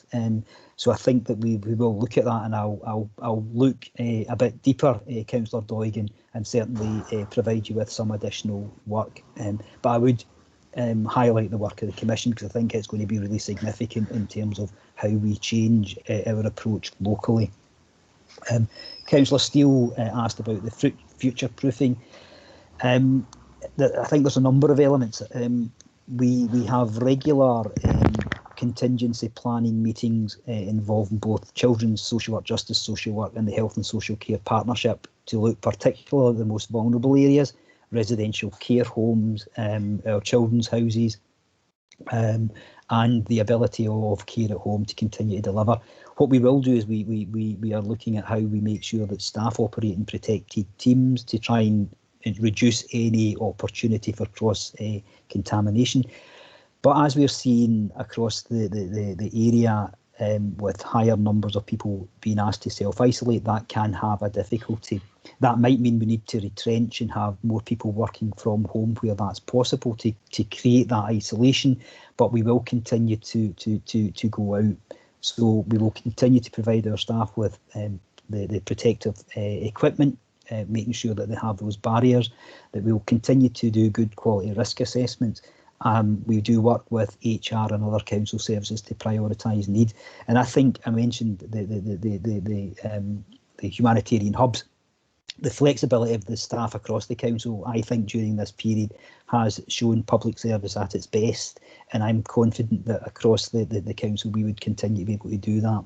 And that will mean that the officers will operate at different levels. I've had very senior officers who have, for particular reasons, covered perhaps a shift in a children's house or been prepared to undertake home visits. So people are that flexible. But we are working constantly to review that, Councillor Steele, and to make sure that we do have the required number of staff available. And that includes asking staff to do things that might not be in their job remit, but with support and training to continue that. And Councillor Cameron, Jacqueline Cameron, your kind words were again acknowledged, and the leadership that you give to social work within the Health and Social Care Partnership is appreciated. So thank you for that. I think I've managed to cover off all the issues that were raised there, Provost.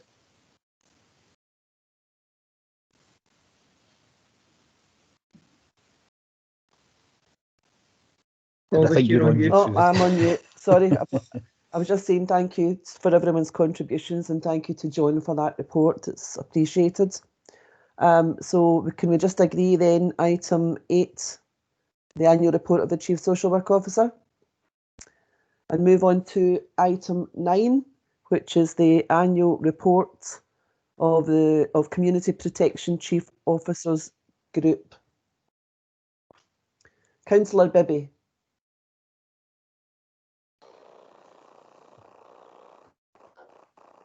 Thanks, Provost. I'll be brief. There's two points I wanted to raise. The first one was to acknowledge the increase in the number of referrals, a 14% increase in the number of referrals for adult protection. In one regard, I welcome that very much because it demonstrates that there has been an increase in the public awareness that adults need protecting as much as children do.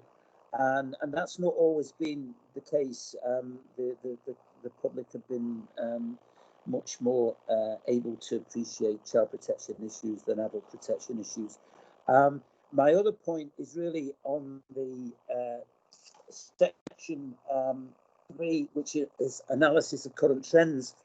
And whilst I appreciate that COVID has overtaken everything, obviously the trends that are actually detailed and analysed are not actually current in the sense that things have moved on.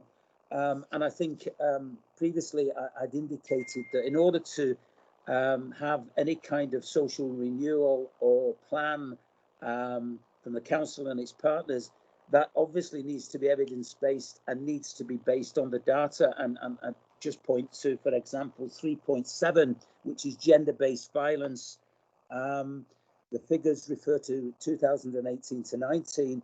I think it's a safe bet, and I think people would probably assume that from the reports that we've received from wherever, that gender-based violence has been one of the unfortunate and sad features of the COVID virus. So it's really a plea to, could we have the data, and I realise that obviously it's competing with other priorities and there may be some difficulties, but could we have the data updated as soon as possible so that obviously in terms of public protection, the plans that overall or overarching plans that we're actually developing can be based on, as I say, as up-to-date information as possible.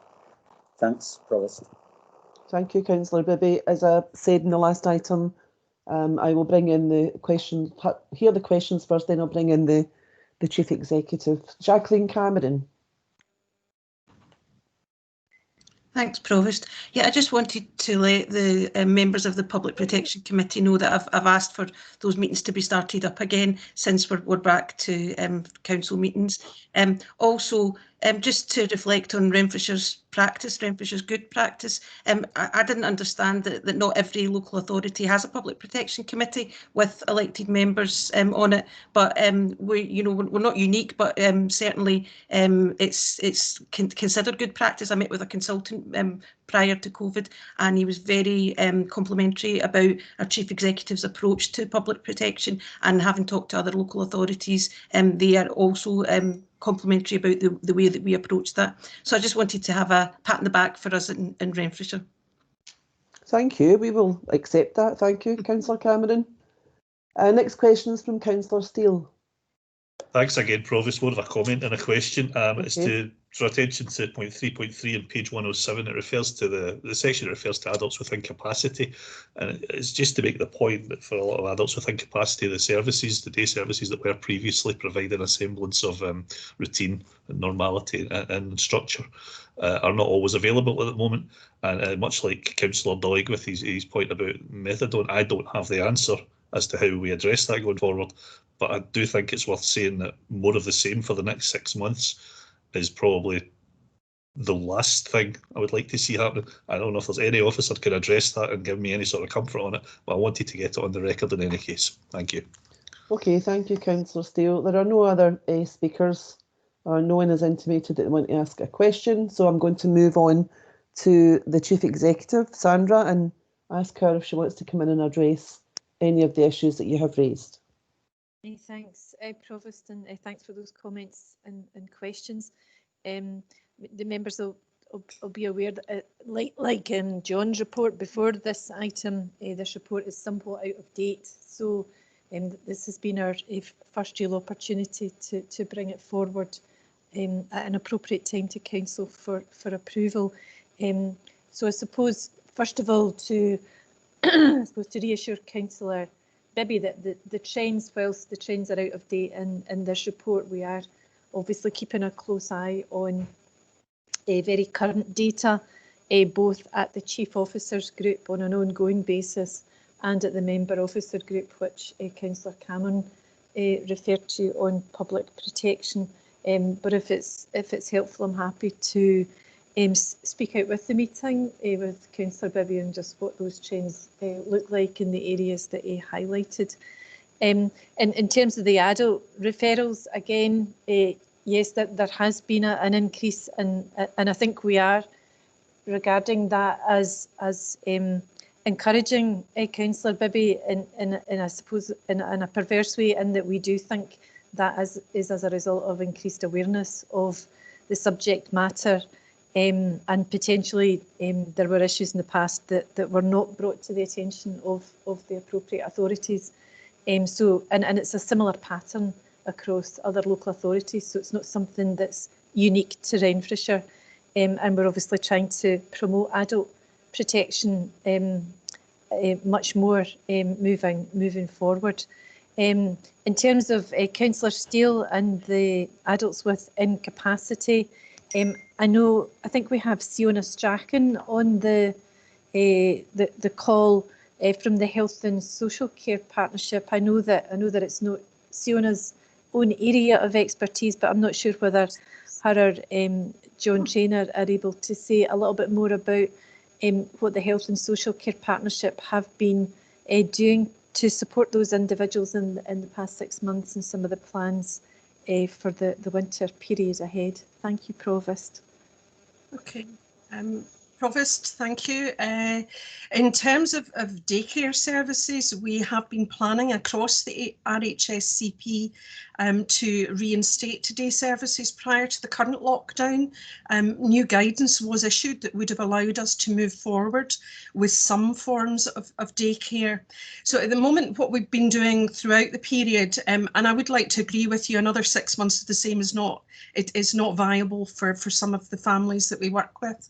For the period of the pandemic to date, we have been ensuring that welfare calls are made, and where people do have emergency or very difficult conditions, we do offer direct services, including some limited respite, and that's all done within the National Guidance Framework and the Infection Control Framework. The work that's going on just now across LD mental health and older people's services and those for physical disability is to try and establish a hub and spoke system for daycare, which means that workers would go out to support people either in their own communities or in their homes. The current lockdown has placed that on hold at the moment, but that's the general direction of travel, and I'm very happy to give you an update both in terms of adults with incapacity, which is a very specific part of the legislation in terms of people who don't have capacity to make their own decisions, and the mental health officer service, in addition to the plans for daycare, if that would help in terms of a kind of fuller answer. That would be fantastic. Thank you very much.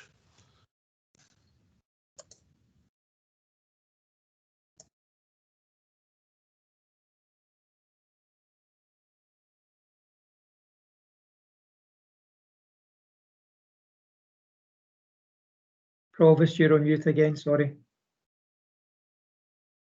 My apologies. I think I would have learned by now.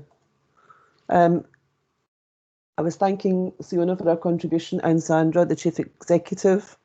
Can we move on from that report? Can we agree the reports? Item 9, Community Protection Chief Officer's Report. Okay. And item 10 is the Audit, Risk and Scrutiny Board review of the effectiveness of fair trade in Renfrewshire. And just, I'd like to raise awareness to the fact that this was actually approved in March by the Scrutiny Board, and it's been brought here today for approval. Do we have any questions? Okay. Can we agree the report then? Move on to item 11, which is motion 1. by Councillors Devine and Sharkey. And if anyone has any amendments, can you make sure that Dave Lowe has a copy of them, please? And I'd like to ask that before you speak to your motion, in the interests of the public, could you please read it out? In this case, Councillor Devine, could you read your motion? Right, thanks, Provost. It's notice of motion number 1. It's a webcasting of policy board meetings. Council, in recognising that it should meet the needs of communities into the future, agrees to extend the current arrangement for webcasting council meetings to the following boards and the successors from the next cycle of boards. That would be Audit, Risk and Scrutiny, Cross-Party Sounding Board, the Finance Resources and Customer Services Policy Board, the Petitions Board, Community Housing and Planning Policy Board, Education and Children's Services Board, the Infrastructure, Land and Development Board, the Leadership Board, and the Police and Fire and Rescue Scrutiny Board. I should also ask that if we can, could we maybe ask if the IJB could be included in that, but I think if we can't include it, I think we should be encouraging the IJB to make themselves more public facing and public spirited, and they should broadcast their meetings as much as possible. Thanks, Chair. Councillor Devine, I believe that if you want to make an amendment to your motion just now, it has to be a formal amendment. If you could get someone to propose a formal amendment to your motion. Okay, then I'll just leave the IJB out. We can address that in a later time. Okay, thank you, Councillor. And Councillor Sharkey, you're the seconder. Could I second and formally reserve? You absolutely can. Okay, do we have amendments to this? Provost. Councillor Nicholson. Hi, Provost. I've posted up an amendment in the chat box for everyone to see. I'm hoping that Councillor Devine and Sharkey accepts it. Could you read it out, Councillor? Thank you. Okay, sorry. Notwithstanding the current temporary measures in place, Council agrees that all the meetings as listed be live streamed, recorded from the Council chamber when physical meetings are once again permissible and guidance allows. Council also instructs officers in the duration to investigate the options and costs and to report to the next full Council for consideration. The reason for that amendment, if it's accepted, is the current arrangements as they stand are the ones about remote videoing just now, as we're doing just now. That's the Council's current policy just now, and I'm assuming that the intention of the motion is with regard to the physical meetings that take place in the chamber. So it's really just an acceptance of that they will be recorded, but we need to know what the options will be for that and how it will be managed and which technology will be used for that. So at the moment, I don't foresee us being in the chamber for at least the next 6 months, never mind the next cycle.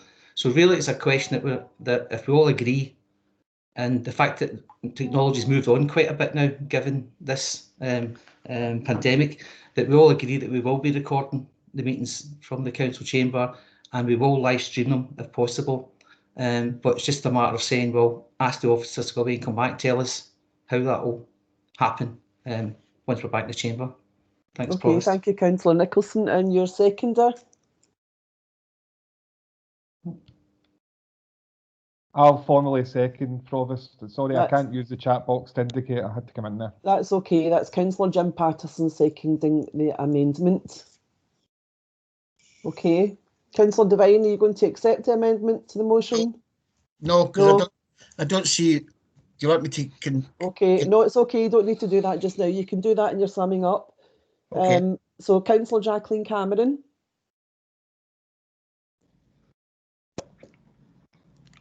Sorry, I'd taken my hand down again, Lorraine. Okay, thank you. Councillor Alistair Mackay.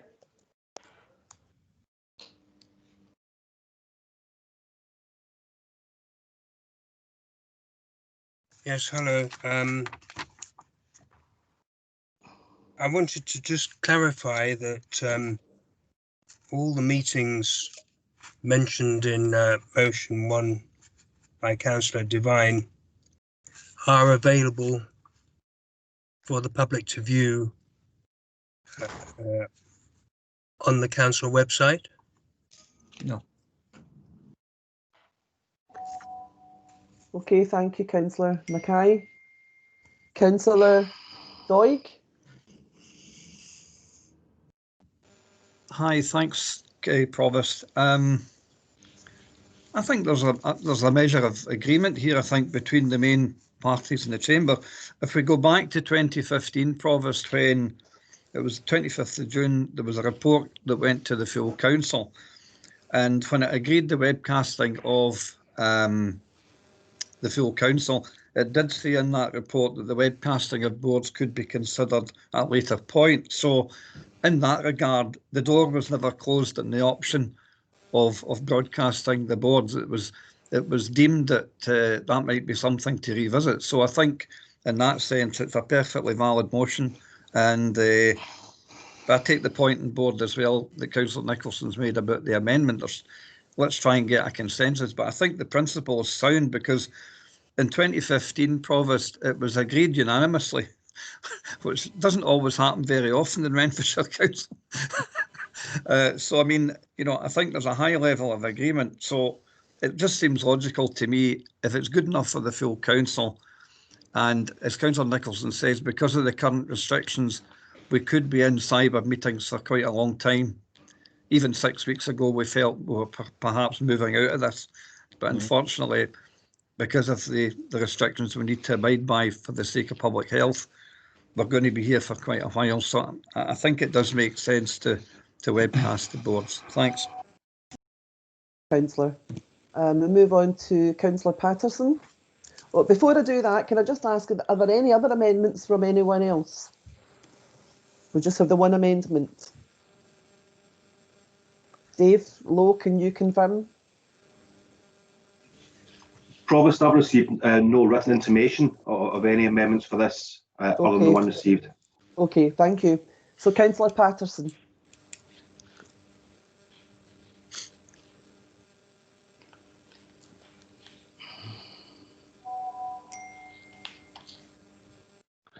Oh, thanks, Provost. That took a bit longer than I'd like. How I can't wait to get back into the chamber and not have to click a button and count to 10 before I can speak. Although sometimes I do count to 10 in meetings just to obviously retain my temper sometimes. But there we go. That's me giving away my trade trick. No, I don't know what Councillor Devine obviously he says he's not going to accept the amendment.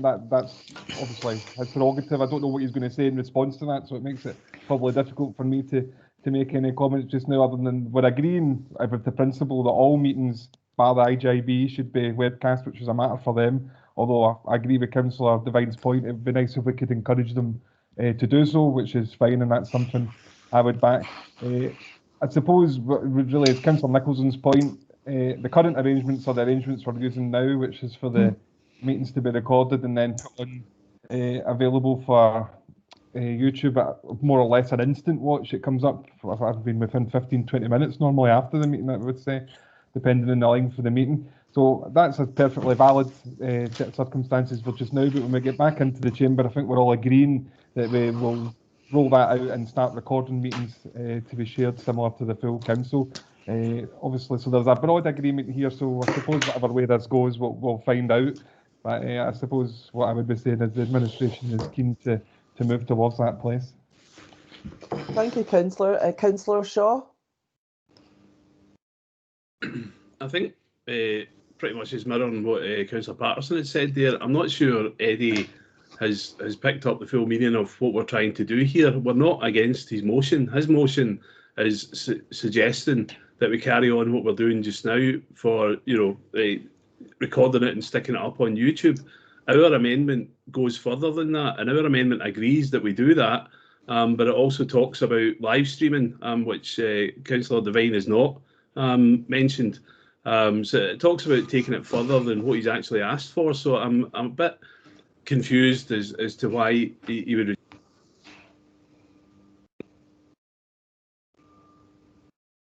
Sorry, Councillor Shaw, you've muted partway through that. Sorry, we're agreeing, you know, that all meetings should be live streamed. We're not against it. We're just asking that they come back to the next meeting with how we're actually going to do it. So we're agreeing to do it, but it's the technicalities of how it's done. So, you know, it goes further. The proposal, the process we have in place at the moment will carry on until such time as we're actually back in the building. But when we're back in the building, that's a different matter, and that's not covered in Councillor Devine's proposal or a motion. He's asking just to carry on what we're doing at the moment, but whereas we're looking to go further. So I would suggest he has a wee look at it again, because it's a positive addition to his motion. Yeah, I think there's a wee point there that we actually can't implement the motion just now, just to make members aware of that. Can I bring in Councillor Jacqueline Cameron, because I believe that she had a comment about the recording of the IGB. Jacqueline? Yeah, just to say that we do record it. I'm not sure. I think it might be on CMIS, but I need to check with an officer. But just to make everyone aware, we have been recording it. The past 3 IGBs have been recorded. Okay. Thank you for that. So do any of the seconders of the motion or the amendment wish to speak before I allow Councillor Devine to come in and sum up?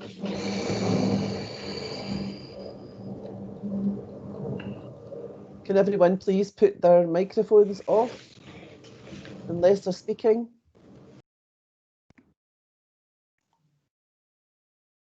Thank you. Councillor Sharkey. Thank you. Can you hear me?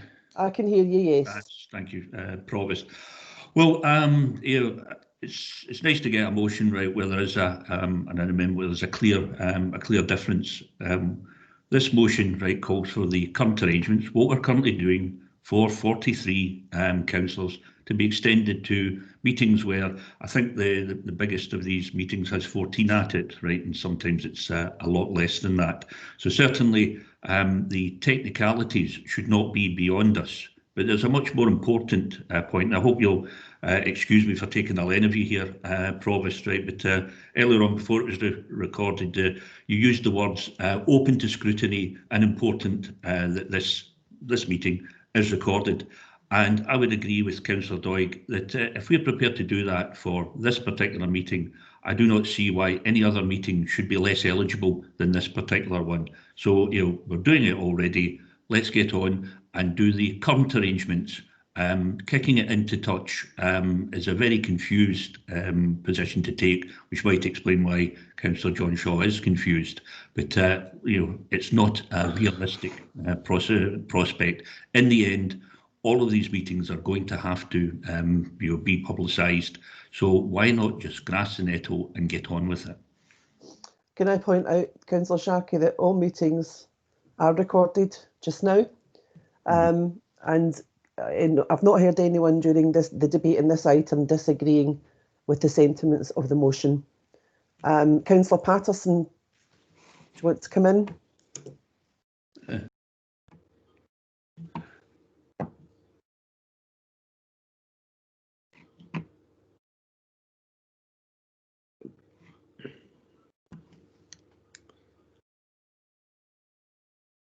I think Councillor Shaw was fairly on point with what he said. That the current arrangements as of now are that we're not in the building and we're recording meetings. What we're suggesting as an administration that the next full council, which let's face it will be held like this, has the report on how we move forward with the proposal that the Labour group are putting forward. All we're doing is put. Councillor Patterson, we've lost you again. Well, I think it's interesting because obviously somebody is, well, whether the technology is playing up or the notification that I keep getting that somebody on the meeting is muting me. So I don't know if that's something that needs to be addressed. So I would ask that members, whether they like what they hear or not, allow people to have their say and don't try and mute another member. So what I was saying is Councillor Shaw was correct. Our motion, or our amendment rather, agrees with the Labour motion but actually puts into action what we'll need to do, because we shouldn't be taking any decisions without knowing the full impact and cost of them, which will be brought to the next full council. Okay, thank you, Councillor Patterson. And Councillor Devine, to sum up. I'll be as quick as I can, Provost.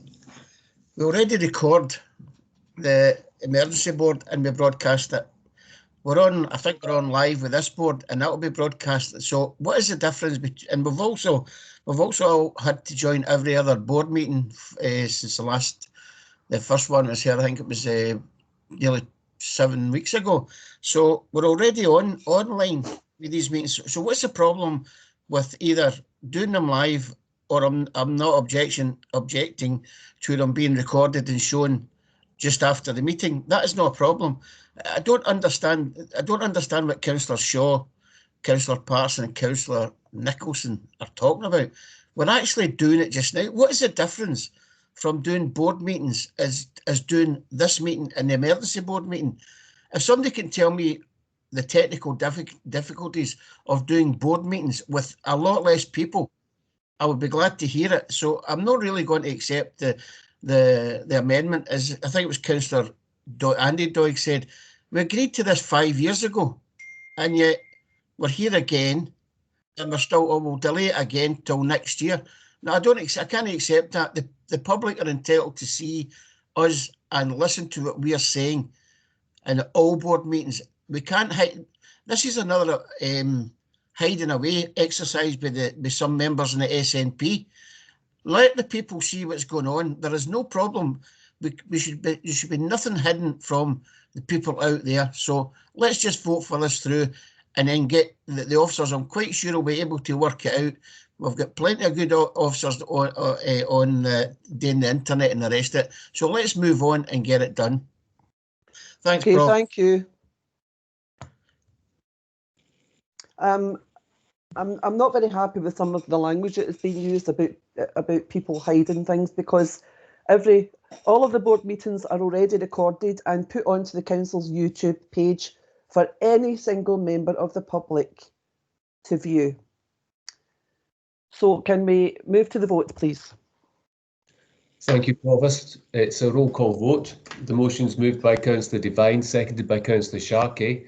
The amendment's moved by Councillor Nicholson, seconded by Councillor Patterson. Will members please indicate if they're voting for Councillor Devine's motion or Councillor Nicholson's amendment? Councillor Adam McGregor. Amendment. Councillor Begg. Motion. Councillor Bibby. Motion.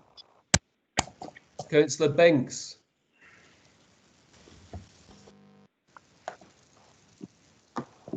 Councillor Binks.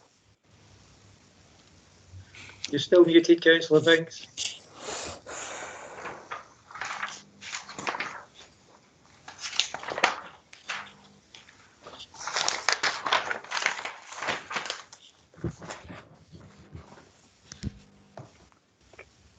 Motion. Thank you. Councillor Brown. Motion. Councillor Burns. Amendment. Councillor Jacqueline Cameron.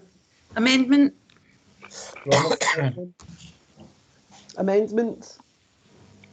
Councillor Campbell. Amendment. Councillor Davidson. Motion. Councillor Devine. Motion. Councillor Andy Doig. Motion. Councillor Audrey Doig. Amendment. Councillor Don. Amendment. Councillor Dowling. Motion. Councillor Grady. Motion. Councillor Graham. Motion. Councillor Hart. Motion. Councillor Hood.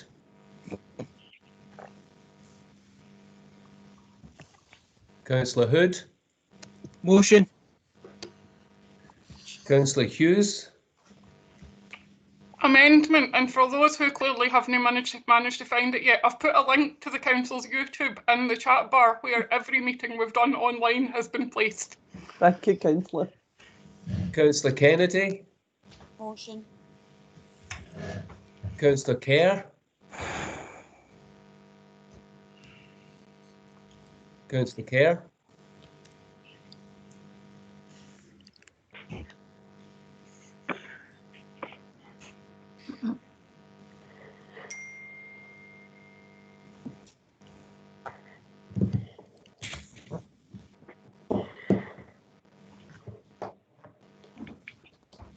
Is Councillor Kerr still at the meeting? Yes, Ken, he's still showing as muted.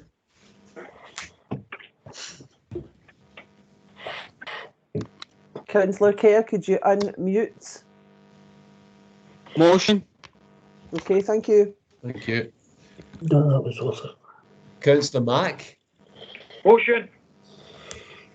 Councillor Mackay? Motion. Councillor James McLaren? Motion. Councillor Kenny McLaren? Amendment. Councillor Max McLaren? Councillor Amendment. Amendment. Thank you. Councillor McCartan? Amendment. Thank you. Councillor McCulloch? Motion. Before you go Councillor- on, Ken, can I just ask everyone to turn off their microphone? Unless they're speaking. Someone's mic is very noisy and it's interfering with the voting. Councillor McEwen? Amendment. Councillor McGurk? Amendment. Amendment. Councillor McIntyre? Motion. Councillor McNaughton? Amendment. Councillor Montgomery? Motion. Councillor Mylott? Amendment. Councillor Nicholson? Amendment. Councillor Patterson? Amendment. Councillor Rodden? Amendment. Councillor Sharkey? Motion. Councillor Shaw? Amendment.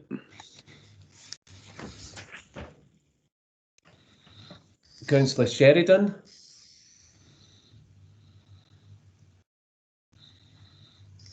Councillor Sheridan? Councillor Sheridan, could you unmute, please? Motion. Thank you. Councillor Steele? Amendment. And Councillor Strang? Motion.